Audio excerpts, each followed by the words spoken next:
Hello, and welcome to Flute Techniques class. I'm Tammy Threet, and this is a short introduction video for your first class. Today, on Monday, this first session will be a lot of video watching with a lot of repetition, but all the videos are very short, and I'm going to try to keep this one short. But I wanted to say hello to everybody. I hope that everyone is safe, happy, not too anxious, and comfortable wherever you are at this time. Usually in the flute techniques section that I run for 3 weeks, we spend a lot of time playing flute in class. And that practical experience is what we're going to be missing, unfortunately, because I cannot get flutes to you.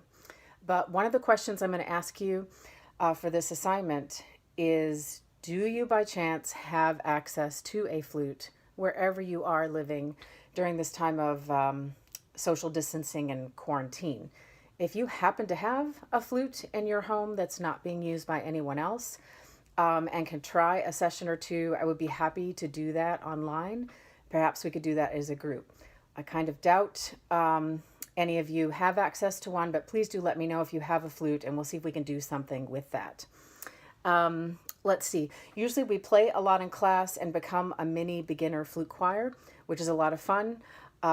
We spend most of the hour playing for each other and with each other, even in harmony on easy little nursery tunes, and it's really cute. So I'm sorry we're missing that opportunity.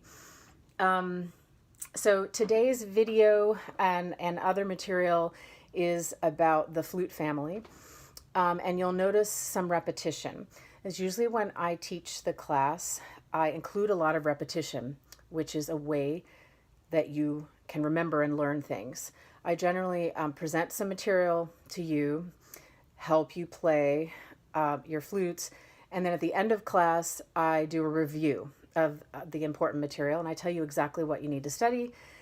And then usually at the next class that we meet together, I review again what we learned last time.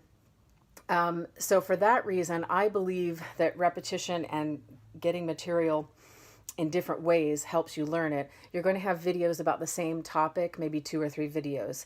I think it's going to help you if you see multiple people present this information.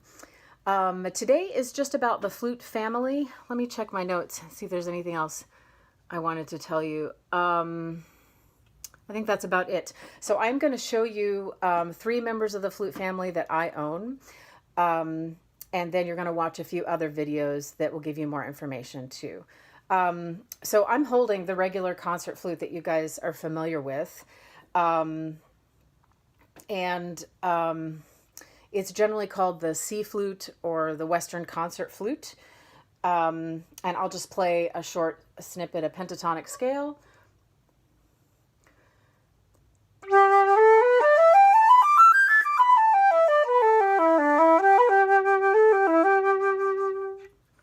Right?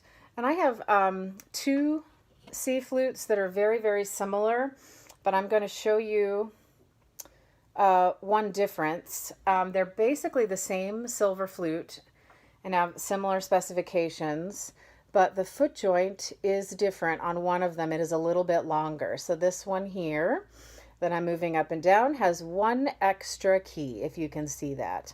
So this is very, very common in the United States, and you are going to see this in your high school players, and almost all professionals have a flute like this. This is a B foot joint. And this one that I played for you first is a C foot joint. So the lowest note when I close all of the holes on the flute is a middle C that this flute can produce.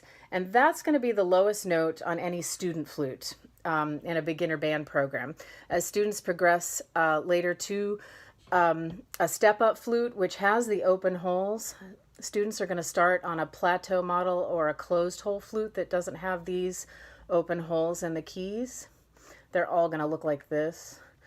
Then they usually also get a B foot joint, the 1 extra note, which is a low B natural, not a B flat.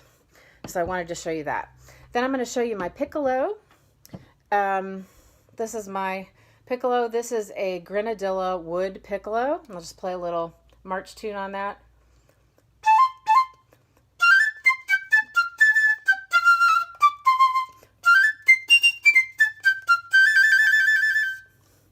And my piccolo is a professional model wooden instrument made of grenadilla wood. And that's common for professional concert instruments and symphony orchestras and professional bands. However, if you work for a band program, a high school or middle school that has piccolos, you're going to see some of the all silver piccolos, which look like a baby flute, and they actually have a little lip plate. And those are fine as long as they're in good working order. You're also going to see a lot of piccolos that look black like this, but are made of plastic. They're made of something called resonite. There's different terms for it. But it's a composite plastic that looks like wood, looks black, but is very hardy and holds up well in marching band. And those piccolos are really great. I recommend them for high school students. They're affordable and they play well for high school students. And finally, I have an alto flute here. This is my alto flute with a curved head, and I will just show you the difference in the bore size. The alto flute is larger than the C flute.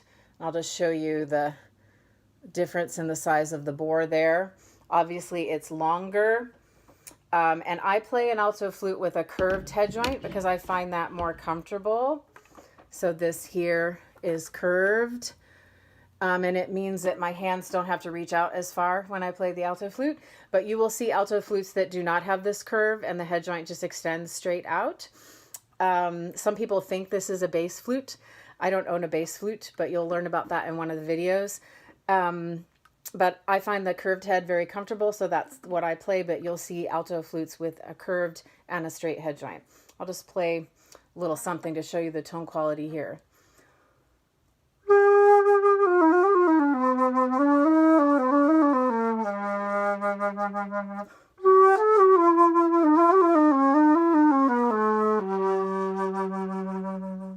That's the low range of the alto flute, which a lot of people really love.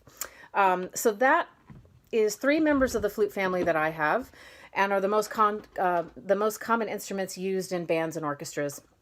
I don't own a bass flute. The University of Indianapolis does, and you will learn about the bass flute in one of the videos I'm going to have you watch later. You'll also learn about the contrabass flute and a few other really large flutes, which is interesting. Please watch the other videos, and there's going to be a question for you to answer from about each video. Have a great day. Hope you're doing well, guys. I'm available by email anytime, and we can arrange a time to talk by telephone or video call as well. Bye.